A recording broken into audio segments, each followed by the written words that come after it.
Welkom bij een nieuwe aflevering van de Nederlandse Kubernetes Podcast. De podcast over Kubernetes voor iedereen. Ik ben Ronald Kers en ik zit weer met... Jan Stomphorst. Of nog steeds met... Nog steeds, altijd. Altijd. Ja, we laten elkaar niet los, hè? Oh nee. Zo dicht. We zitten hier op het beste event van Nederland. Ja, de Dutch Kubernetes Day. Ja, één keer per jaar is er zo'n verschrikkelijk goed event. Nou ja, precies. Waar iedereen bij moet zijn. Dus, De volgende keer mis ik jullie niet, onze luisteraars. Met een fantastische gast. Ja, een fantastic guest. Way overdue. Welcome, Andrea. Hey, hello, folks. Thank you very much for inviting me. Yeah, the pleasure is all ours, of course.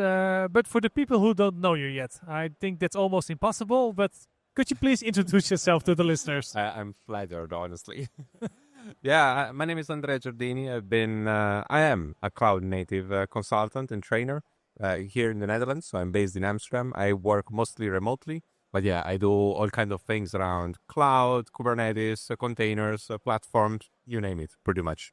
I focus mostly on companies that work with data. So data platform and data engineering is also something I've been getting into over the past couple of years. Mm-hmm. But yeah, I just enjoy, in the infrastructure world, I just enjoy communities like this one today at Dutch Kubernetes Days. Yeah, and how did you get started in the IT? Was it always a big dream of yours to work in this landscape? Yeah, man, I think I definitely knew that I wanted to do something around IT since a very young age. Even during high school, I was like one of those like IT guys, like assembling computer, formatting, or installing Windows. Maybe, cracking some copies of Windows here and there. Somewhere. Maybe. Not admitting to anything. But yeah, I knew... Allegedly. Yeah, allegedly. That's a magic word nowadays.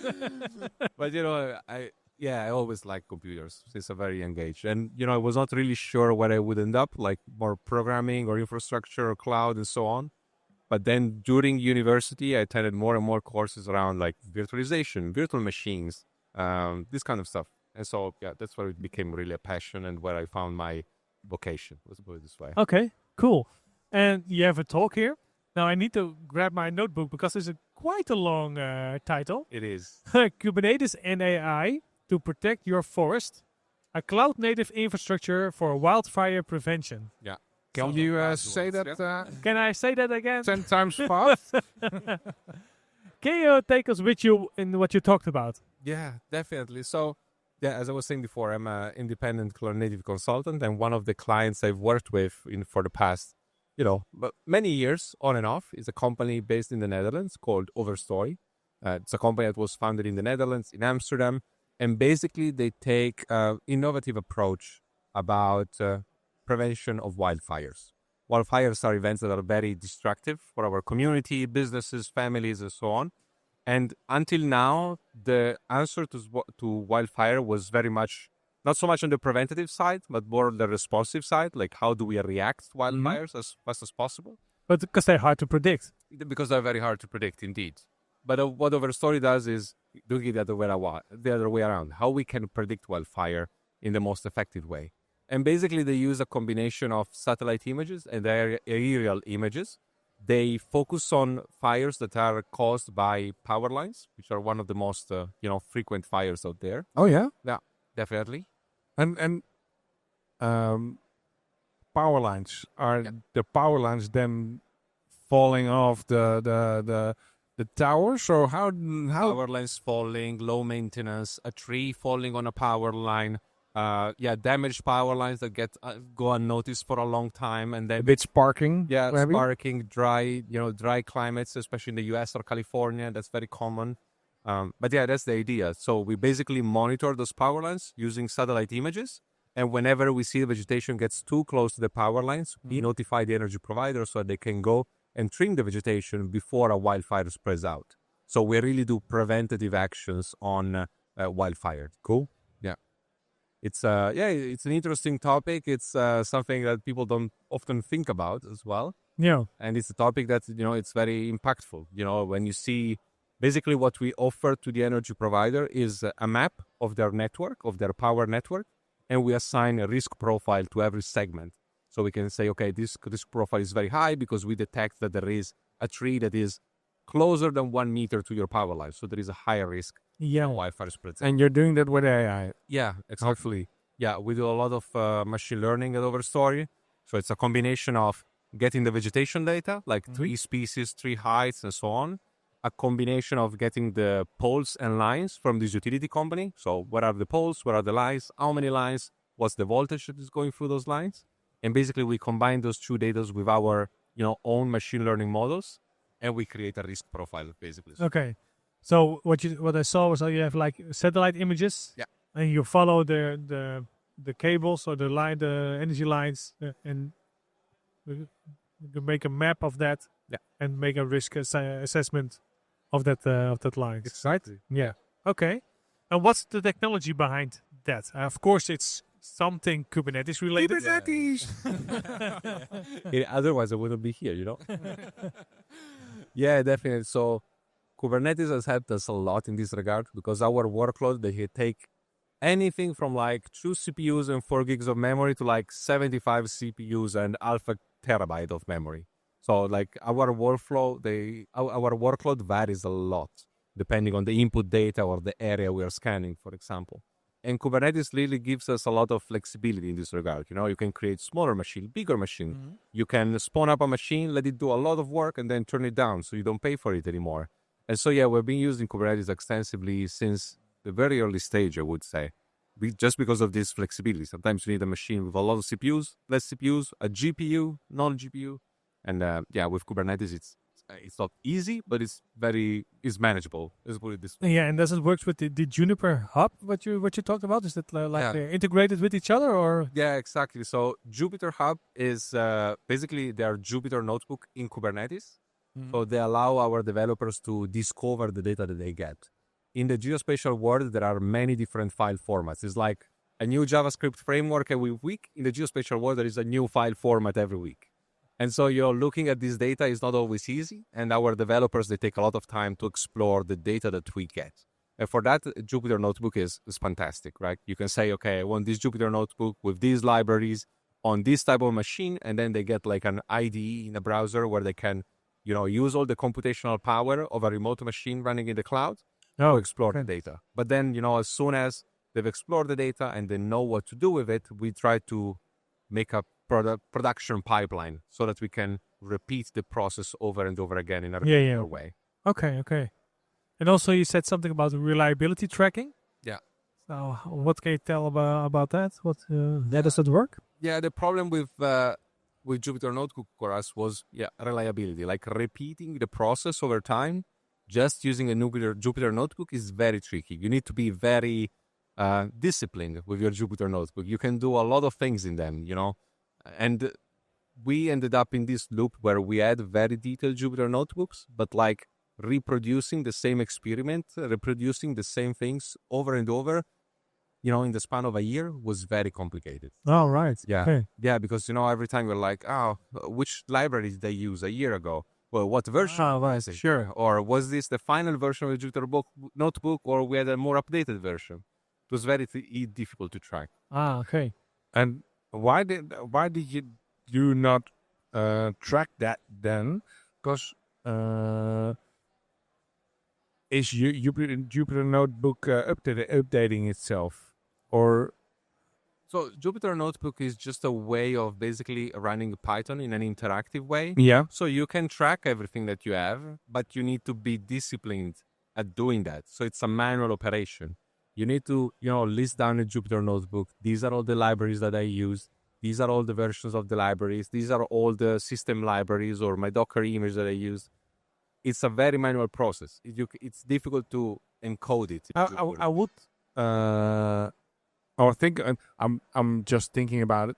I would put it in a pipeline and just keep your values in Git, and then deploy your pipeline with the same values and the same libraries and the layers, everything the same. That you could reproduce it really easy. Yeah. This is what we do right now. Okay. So You're way off the curve. Exactly what we do right now. So I solve everything with pipelines. But well, once we got burned out with Jupyter Notebook, that's why we will switch to pipelines. Because as we were saying, like repeatability is important. Being able to run the same experiment twice with the same inputs and the same outputs is extremely important. Yeah. And this is why we still use Jupyter Notebook a lot for exploring data and testing, like doing quick experiments that are like one shot. But as soon as we know that we have a process that we want it to be repeatable over time, then that's where we build our workflow. That's where we build our pipelines and so on. And over there, then it's like pure Python code. There is no interactivity, no nothing. You have certain inputs, you have certain outputs, and the pipeline runs and does it for you. Yeah, because you talk about Python, there's where Dexter comes into place, right? Yeah, exactly. Yeah, Dexter is a workflow orchestrator I've been working with for the past 3 to 4 years, I would say. We've started with version like 0.13, and now we're like at 1.10 or something like this. It's just a very good open source project, in my opinion. And what does it exactly? It's a workflow orchestrator. So you can basically code your pipeline with Python. So every function that you have becomes a step of your pipeline. And just, like calling one function from another function builds your pipeline. So it's a framework to create data pipelines. Is it like what you love to see? Is it like with a dashboard you can draw the lines to the other, how do you call it, fields? And connect them like... But instead of doing it in a graphical way, you see a dashboard, you do it in code. Ah, right. So Sorry, I'm a graphical guy. That's why I'm doing. You see, all those AI models are also like built on that principle. Yeah. Okay. So Dexter does it in a Python first way, pretty much. And why would you use Dexter and not something else? I mean, there are many alternatives to Dexter. Really? There is Prefect, there is Airflow, many of them. For me personally, what I liked about Dexter, and in the beginning we had a selection, so we did a POC with like 3 different for orchestrators or something like this. What I really liked about it is that you can see, first of all, that it's a software that has been built by data engineers that were fed up of the other tools out there. And what I can see from my side, I'm more of a cloud guy, like infrastructure guy, is that they really built it with cloud native in mind. You can see that it's a first-class cloud-native citizen. The storage is abstracted, so you can store your files whatever you want. Local file system, S3, GCS, doesn't matter. Dexter abstracts it away. Processing, you can specify different steps of your pipeline to run with different resources. Maybe the first step takes a lot of CPU, and the second step takes a lot of memory. You don't need to run them on the same machine, right? You can have every step run on a different machine if you want to. And so, this architecture it has been built with keeps always cloud native as first-class citizen. And this is what I really like about it. And we've been contributing to their open source project for a very long time. Cool. And if you think about Dexter, you've got like Python workflow. Yeah. And that workflow, I'm just piecing things together. That Python workflow, for my imagination, could you help me to visualize a bit how does it work? Because a normal workflow, you've got like building Kubernetes image, checking Kubernetes in and pushing it, and then putting in it Kubernetes. But now you're doing it in Python. What are your steps? I'm searching for that because I can try to come up with an example. Okay, let's say that you want to run some image processing pipeline, like we do for our site. So you have a very large image. You have an image that is maybe like 100 gigs. Like satellite images can get really large, really fast. You could code in Python one function, like the first function, that takes the image and crops it in small pieces. Yeah. Right?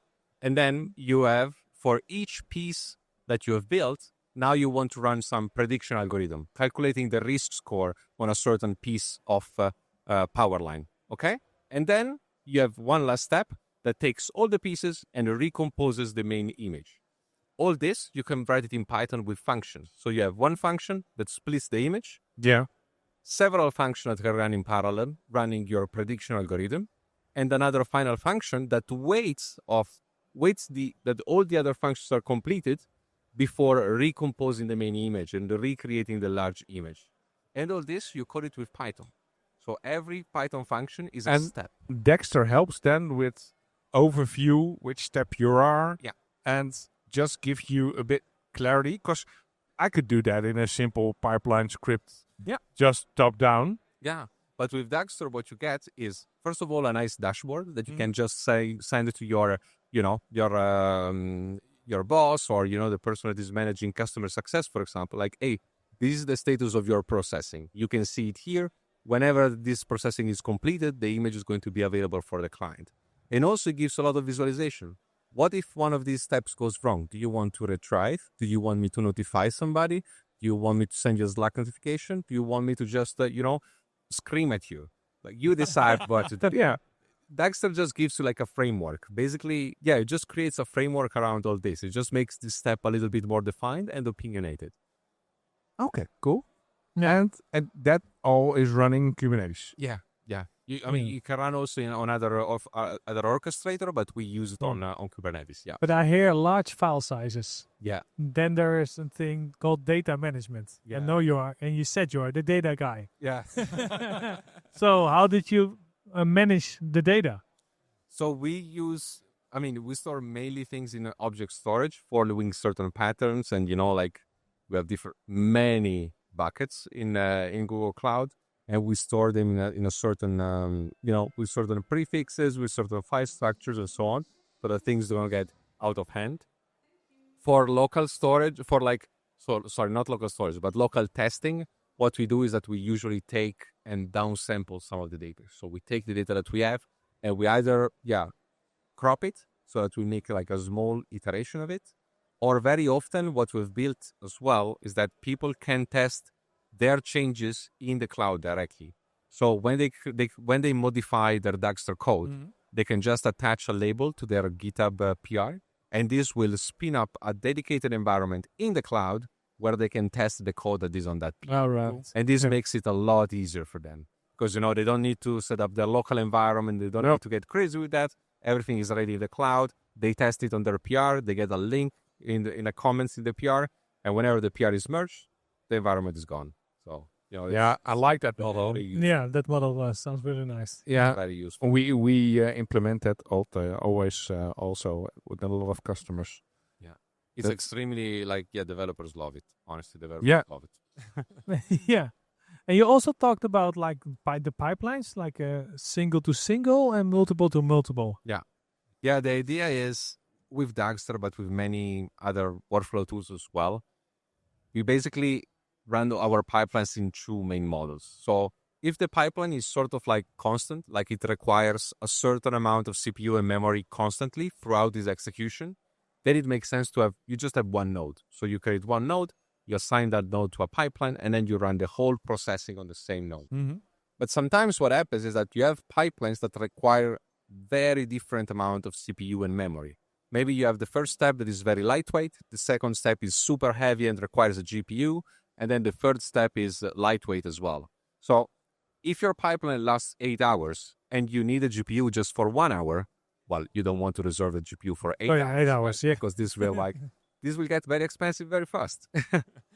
And so what you can do in Dagster is, for each one of those steps, you can define how much resources you need. So you can say, okay, my first step requires 2 CPUs and 4 gigs of memory. My second step requires 24 CPUs, 48 gigs of memory, and a GPU. And so that resources you will pay for those resources only while that particular step is running.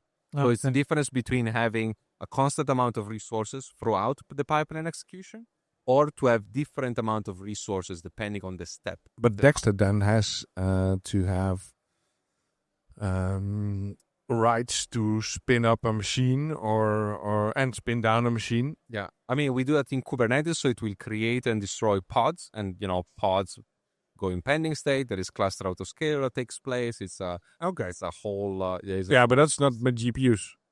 But for GPUs, it's the same. So you have nodes that are like GPU enabled. Yeah, okay. You've got nodes with GPU enabled. When they come up, we install the GPU drivers and all that fun. Oh, you fixed that way. So it just starts up per pod with a label exactly. GPU. Exactly. And when that comes up, node autoscaler says, okay, I need to spin up a node. Yeah. With this characteristic, needs to have a GPU. When the node comes up, all the NVIDIA drivers are installed. And once the node is ready to accept the workflow, the workshop gets scheduled there, and so on. Okay. Yeah. Yeah. Yeah. I can go on. Go on. I've been talking a lot. No. But we like to listen a lot. So I also think about observability because Mhm. this needs to be monitored and observed Yeah. all the time. Yeah. So how did you fix that? Yeah, 100%. Yeah, I mean, Dagster provides you already with like a pretty good web interface, I would say. It's very nice, it's very visual.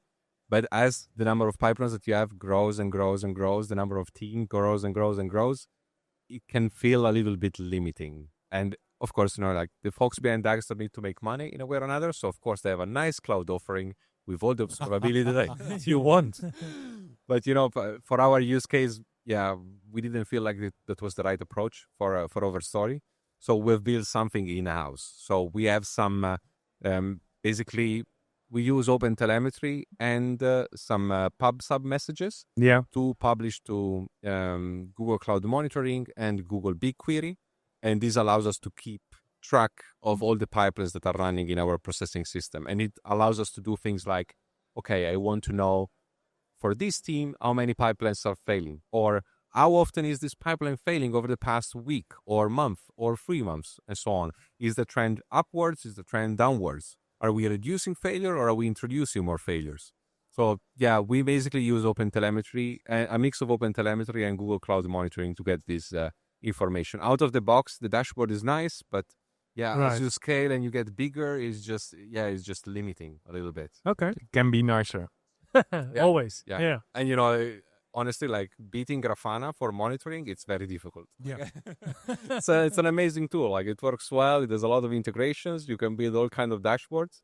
So, it's difficult to compete with a tool that has been thought for observability. Yeah. Like True.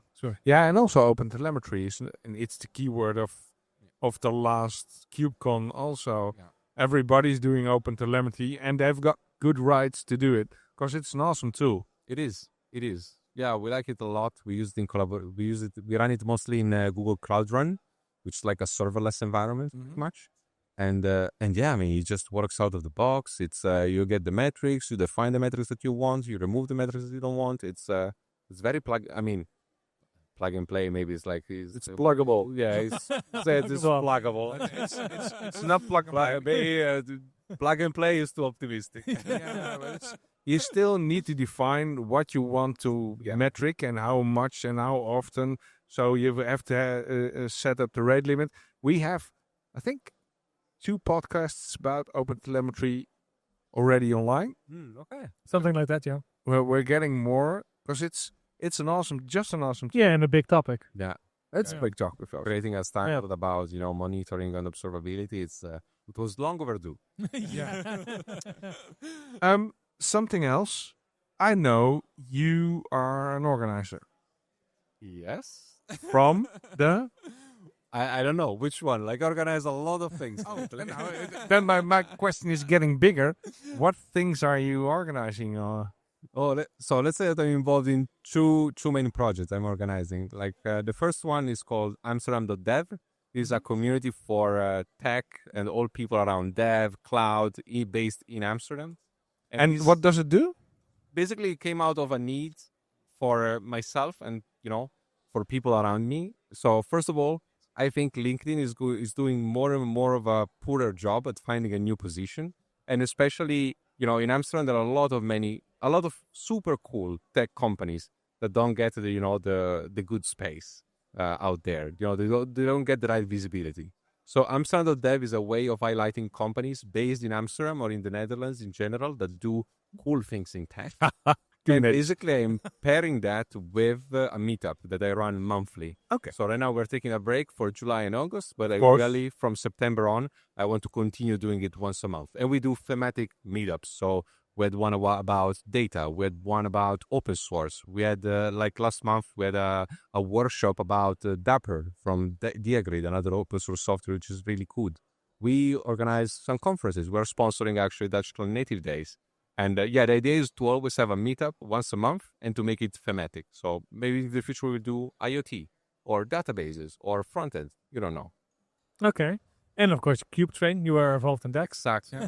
Cube Train, I mean, the more I talk about it, the more I'm surprised how such an idea managed to come to life, honestly. I came up with this idea randomly on a summer day, and I never thought it would have become something as big as this. Yeah. For people that are not familiar, the idea with Cube Train is bringing people to KubeCon, which is the annual conference around Kubernetes, in a sustainable and a fun way. This is the idea. So we try to make train travel a little bit more fun for these participants. We know train travel, takes a long time, can be expensive, can be, just boring sometimes. And basically, we try to tune it up. The idea is that you can travel to KubeCon with the Cube Train. So you meet your local community on the way to KubeCon. Once you get the location of KubeCon, we organize a nice party to celebrate this event. And then you get to meet the wider community. KubeCon now, it's massive, like 15,000 people. Yeah. And for a lot of people, KubeCon has become, an important part of their journey, let's put it this way. Because you really manage to meet the people that, are part of your local community. Yeah. Even if the trip is long, you're having fun. We managed to get discounted tickets, so we make the trip travel more affordable and more, just make it more affordable for people. My KubeCon started at the station last time. Yeah. We had so much talking to do in the train. They almost missed the train. Yeah, we always missed the train. We were already talking. We're talking with people which we met on the station already. And we need to go. We have like 10 minutes left. It was just a way to promote, sustainable travel and, to big conference. It's kind of conference to move a lot of people. And since then, we've done it twice. So we've done it in Paris, we've done it in London. Next year, Cube Train is coming to Amsterdam as well. Yeah, it's a short trip for us. Yeah. But the year after, it's Barcelona, if I'm not mistaken. So that would be very, very nice. So we're looking forward to that one. Yeah. I mean, we will still do like a nice party here in Amsterdam. We will probably have one train from London, one from Paris, one from Zurich, most likely. Nice. Yeah, cool. So, every time, whenever there is a community that is willing to, organize something like this, we're happy to support them. And the final party, I've been told it's one of the best parties. Now at the last party was really good. Nice. It was really good. I was surprised how good it was. And I need to book an hotel in Amsterdam. Okay. Because I have to go to a party. The party, yeah. Andre, not to keep too much more of your time, because I think we can talk for way longer than this, but let's save it for part 2. Yeah. Along the road. So our final question is always, if I would put a crystal ball here on the table, what would you like to see it in that relates to the future of Kubernetes? That relates to the future of Kubernetes. Oh, well, that's a I rephrased the question. Yeah, I was thinking, ooh. My English will level up. That's a very good question. I have as you know, I've been involved in community for a very long time. And this is what, KubeCon and Kubernetes was for me right at the beginning when I started joining this. I have the feeling that somehow in the way, like in the past years, more or less, we've lost a little bit track of that. Let's put it this way. So it has become a little bit more enterprisey. There is a little bit more, the whole ecosystem is getting I can see what you're talking about. Yeah. In part of it, it's also natural and, it's just natural process of things. But I really would like to bring this sense of community a little bit back. And I feel like events like this one, more local, like Dutch Cloud Native Days. I've been to Swiss Cloud Native Days. I will go to the Cloud Native Days Denmark as well. They help a lot in bringing, the community back, the real community. The real community. Because, KubeCon is amazing. I attend it every year and it's fantastic, but it's 15,000 people. Yeah. Events like this, this kind of size, 400 people, 500 people, they bring the community together and they're a lot more valuable, I think. So I would love to see more of these events, big, events like this that are nicer, community focused, where we talk about technology, we talk about what we do. Because again, there are a lot of companies, for example, in the Netherlands that do a lot of cool things that don't get necessarily a space on in a conference as large as KubeCon. Right. But here we can really showcase what they do. Okay. And I feel like it's really cool. And we should do more of that. Yeah. Well, I will take it up with the organizers. Andrea, thank you so much for joining us. And I would love to give this a follow-up in the future. Yeah. Thank you. Thank you very much. See ya. Bye-bye.